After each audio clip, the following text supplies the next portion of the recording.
2022년 9월 27일 새로운 하루가 시작되는 화요일 아침이 밝았습니다. 오늘 우리에게 준 하나님 말씀 같이 보시겠는데요. 사무엘기하 6장 1절에서 11절까지 말씀입니다.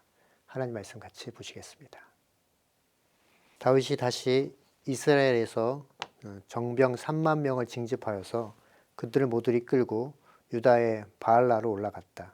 거기에서 하나님의 궤로 옮겨올 생각이었다. 그 궤는 그룹들 위에 앉아 계신 만군의 주님의 이름으로 부르는 궤였다. 그들이 언덕 위에 있는 아비나답의 집에서 하나님의 궤를 꺼내서 새 수레에 싣고 나올 때에 아비나답의 두 아들 우사와 아이오가 그 새 수레를 몰았다. 그들이 산에 있는 아비나답의 집에서 하나님의 궤를 싣고 나올 때에 아이오는 궤 앞에서 걸었고 다윗과 이스라엘의 모든 가문은 온 힘을 다하여서 잣나무로 만든 온갖 악기와 수금과 거문고를 타며 소고와 꽹과리와 심벌주를 치면서 주님 앞에서 기뻐하였다. 그리 나곤의 다작 마당에 이르렀을 때 소들이 뛰어서 궤가 떨어지려고 하였으므로 우사가 손을 내밀어 하나님의 궤를 꼭 붙들었는데 주 하나님이 우사에게 진노하셔서 거기에서 그를 치시니 그가 거기 하나님의 궤 곁에서 죽었다. 주님께서 그렇게 급격히 우사를 벌하셨으므로 다윗이 화를 내었다. 그래서 그곳 이름을 오늘날까지 베레스 우사라고 한다. 그날 다윗은 그 일 때문에 주님이 무서워서 이래서야 내가 어떻게 주님의 궤를 내가 있는 곳으로 옮길 수 있겠는가 하였다. 그래서 다윗은 주님의 궤를 다윗성으로 옮기지 않고 가드 사람 오벳 에돔의 집으로 실어가게 하였다. 그래서 주님의 궤가 가드 사람 오벳 에돔의 집에서 석 달 동안 머물렀는데 그때 주님께서 오벳 에돔과 그의 온 집안에 복을 내려 주셨다. 오늘 본문의 말씀은 사무엘기하 6장입니다. 부족 공동체 수준의 이스라엘이 초기 왕정국가 체제로 넘어가는 과정에서 사울 왕 시대의 어수선함을 그리고 혼란한 시기를 다 보내고 다윗 왕으로부터 하나님의 주권이 선포되어지는 국가 공동체로 세워지는 시기를 맞이하게 되죠. 그 첫 단추는 그동안 방치되었던 하나님의 임재의 상징인 법궤가 예루살렘 성으로 안치되는 것이었습니다. 당시 법궤는 기르앗 아림의 산 가운데 아비나답의 집에 유치되어 있었는데요. 기르앗 여아림은 예루살렘에서 욥바로 가는 길목에 있는 장소였습니다. 예루살렘 서쪽 15km 지점에 위치하고 있었던 그곳이었는데요. 이 법궤가 아비나답의 집에 있은 지 무려 70년이나 거기에 보관되어 있었던 것이죠. 하나님의 법궤를 다윗 왕은 블레셋을 정복하고 난 이후 정치적으로 안정을 되찾게 되자 하나님의 임재의 상징인 이 법궤를 예루살렘으로 옮기고자 노력했던 것입니다. 2절 3절 말씀 같이 보도록 하겠습니다. 그들을 모두 이끌고 유다 바알라로 올라갔다. 거기에서 하나님의 궤를 옮겨올 생각이었다. 그 궤는 그룹들 위에 앉아 계신 만군의 주님의 이름으로 부르는 궤였다. 그들이 언덕 위에 있는 아비나답의 집에서 하나님의 궤를 꺼내서 새 수레에 싣고 나올 때에 아비나답의 두 아들 우사와 아이오가 그 새 수레를 몰았다. 아비나답의 집에 있는 법궤를 예루살렘으로 운반하는 데 쓰인 도구가 안타깝게도 소가 끄는 새 수레였습니다. 법궤를 운반하는 방법을 사실 다윗이 명령한 것이었지요. 1절, 2절 상반절 말씀 다시 한번 확인해 보도록 하겠습니다. 다윗이 다시 이스라엘에서 정병 3만 명을 징집하여서 그들을 모두 이끌고 유다의 바알라로 올라갔다. 거기에서 하나님의 궤를 옮겨올 생각이었다. 이것은 하나님 명하신 율법과 규례에 비춰볼 때는 어긋나고 매우 위험한 결과를 가져오게 되었는데요. 하나님의 말씀에 대한 무지가 가져온 무서운 진노의 결과를 낳게 되는 것입니다. 성도는 우리 모두 성도님들이 아시는 것처럼 하나님의 법궤는 성소의 모든 기구들을 운반하고 보관하는 책임을 맡은 레위지파의 고라 자손에게만 그렇게 주어진 임무였지요. 그런데 불행히도 나곤의 타작마당에서 소가 뛰노니 우사가 언약궤를 붙들게 되고 결국 하나님의 진노로 그가 죽임을 당하게 됩니다. 6절 7절 말씀 다시 한번 보겠습니다. 그들이 나곤의 타작마당에 이르렀을 때 소들이 뛰어서 괴가 떨어지려고 하였으므로 우사가 손을 내밀어 하나님의 괴를 꼭 붙들었는데 주 하나님 우사에게 진노하셔서 거기에서 그를 치시니 그가 거기 하나님의 괴 곁에서 죽었다.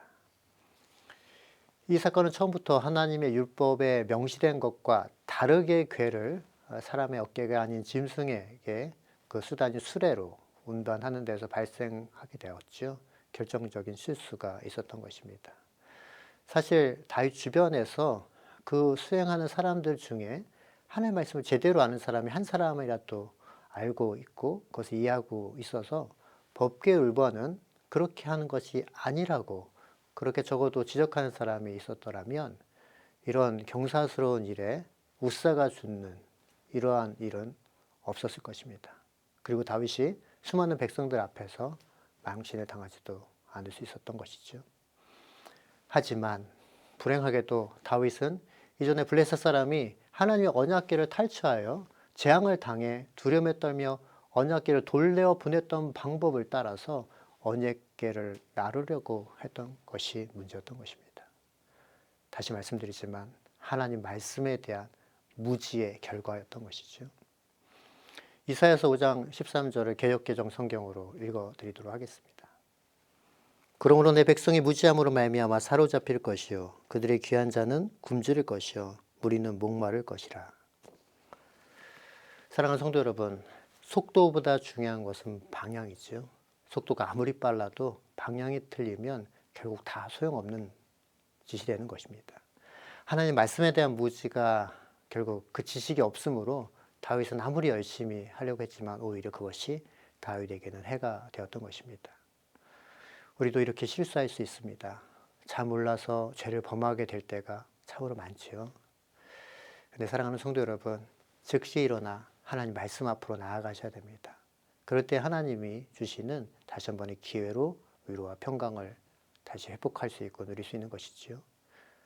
사실 이로 인하여 법궤가 이동되는 것이 중단되어지는 차원에 머물게 되었고 결국 오베드돔의 집에 그 법궤는 모시게 되어지게 됩니다. 그 큰 축복이 오베드돔 집에 머물게 되죠. 그 소식을 들은 다윗은 이시 중단되었던 법궤를 다시 이동할 계획을 세우게 됩니다. 11절 말씀을 읽도록 하겠습니다. 그래서 주님의 궤가 가드 사람 오베데돔의 집에서 석 달 동안 머물렀는데 그때 주님께서 오베데돔과 그의 온 집안에 복을 내려 주셨다. 다윗은 지난날의 잘못을 깨닫고 이번에는 하나님의 율법에 따라 운반코자 하여 레위인으로 하여금 법궤를 어깨에 매게 했고 법궤를 맨 레위인들은 6걸음을 걸은 후에 하나님께 제사를 드렸습니다. 말씀을 정리하면서 다윗과 그의 백성들은 하나님 말씀에 대한 무지한 채로 이방인들이 사용했던 방법을 쫓아 법궤를 운반함으로써 하나님의 진노를 받게 되었고 말았죠. 말씀에 대한 무지로 인한 발생한 결과였습니다. 그래서 하나님의 말씀을 통해 뜻을 온전히 알고 그 말씀대로 행할 때라야 진정으로 하나님을 기쁘게 해드리는 삶을 살 수 있는 것입니다. 죄로 인한 우리의 모습은 하나님의 진노를 받지 않을 수 없는 상태인데요.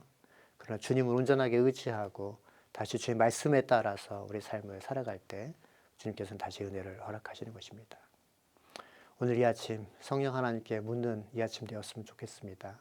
지금 내가 하나님을 믿고 섬긴다고 하면서 혹여나 내가 생각하는 그 말씀에 머물러서 온전하신 주의 말씀의 뜻에 순종하지 못하고 있지 않은지 인간적인 방법을 선택하고 그 방법이 쉬운 방법이고 그렇게 드리는 게 일반적이니까 하고 있지 않은지 그렇게 생각하고 있지 않은지 마음을 다시 한번 돌이켜서 우리 신앙생활을 다시 한번 주님 앞에서 점검받는 이 아침 되길 예수님의 이름으로 축원합니다.